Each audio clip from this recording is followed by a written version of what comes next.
Alright guys, so today I'm going to be teaching Stars by Sophie Madeleine. If you haven't heard of Sophie Madeleine, she's a really talented singer-songwriter who you may have seen on YouTube in her comedy duo Rocky and Balls, or on her own channel where she just finished 30 covers in 30 days leading up to the release of her new CD.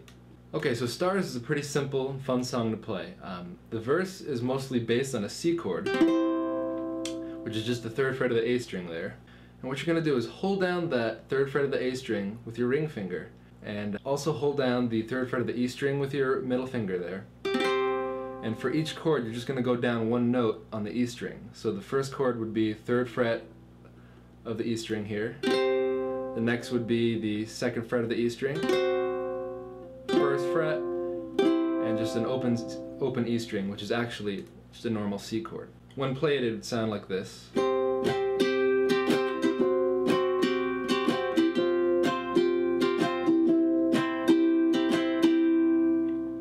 So let's go over that strumming pattern really quick. The strumming pattern is just going to be down, down, up, up, down, up.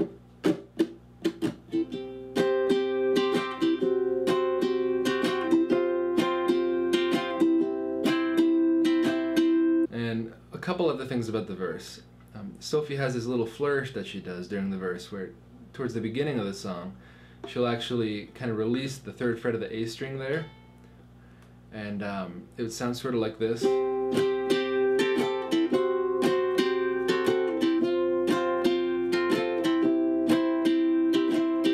kind of during the up, down, up part, I'm just releasing that A string.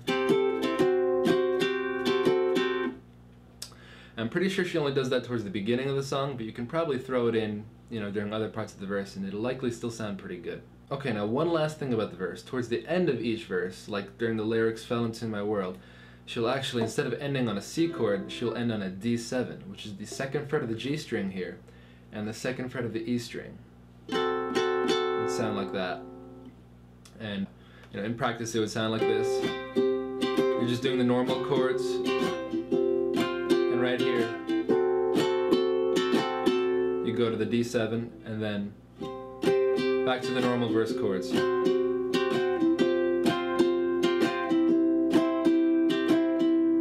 Okay, now let's go over the chorus and the bridge. The chorus and the bridge actually use the same chords, so we'll cover both of them right now.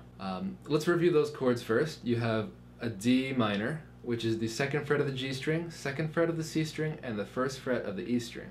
It would sound like that. The next chord is an F. For the F, just release that C string, just get rid of your ring finger there, and you have an F, which is the 2nd fret of the G string and the 1st fret of the E string.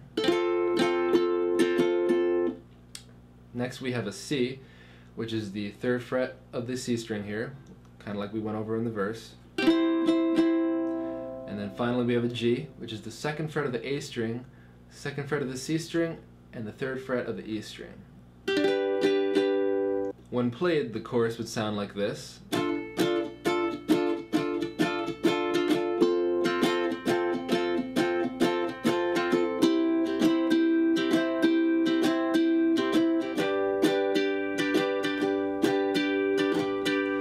So let's go over those strumming pattern really quick. For the D minor and F, it's pretty much just down strumming.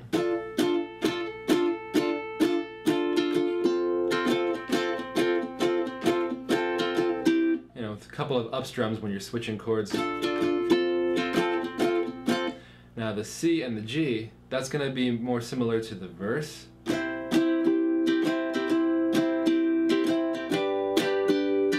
Down, down, up, down, up.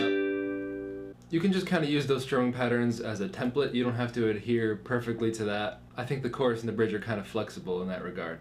And you can probably experiment a little bit with the strums. Okay, so since those are also the chords for the bridge, that's pretty much the whole song. A couple of last things I want to go over. If you're playing with a friend or you have a looping pedal or something, you can actually kind of do that cool xylophone part during the verse up on the 15th fret here. Or if you want to get really fancy, you can actually hold the 3rd fret of the A string and the E string here, and then you can kind of do sort of a harmonic on the 15th fret by pinching the string there and create that cool ringing sound.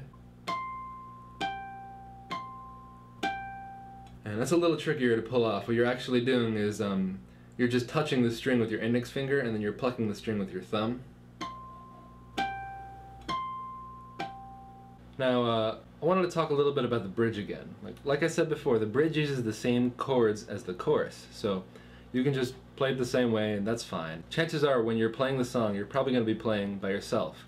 And since I don't have a backup band and a choir of angels singing with me, I kind of like to throw in a little bit of the melody while I'm playing. So the way I'll play the bridge is a little different. And now this is totally optional and just for fun, but this is how I like to play the bridge.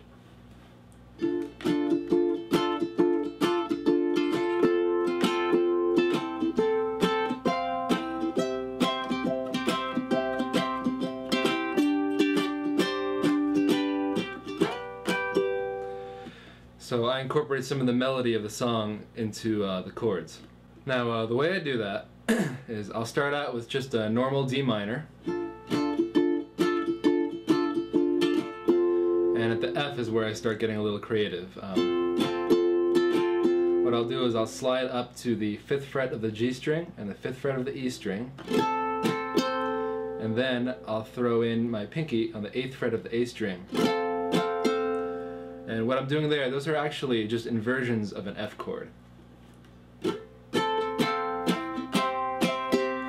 And right here, this is an inversion of a C chord.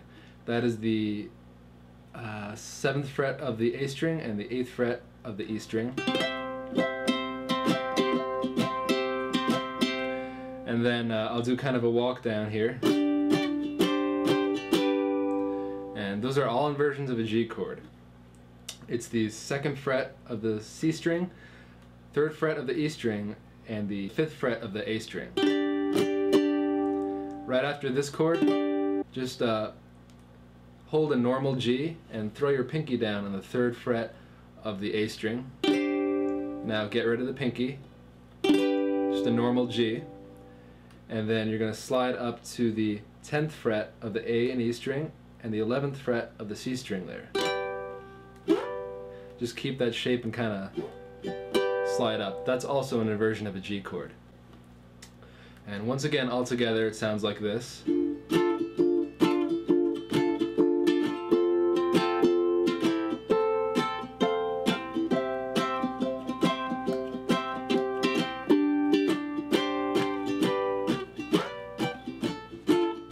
Then I'll go back to the normal chorus chords. Once again, you know, you could just play it the normal way and that's totally fine. I just like to have a little fun with it. And finally, the next thing you should do is go and practice. The best way to do that is to play along with the song. So you can go ahead and click on the link over here and go to Sophie's channel, listen to the song, play along, practice. Alright guys, so I hope you enjoyed the lesson. Till next time, peace.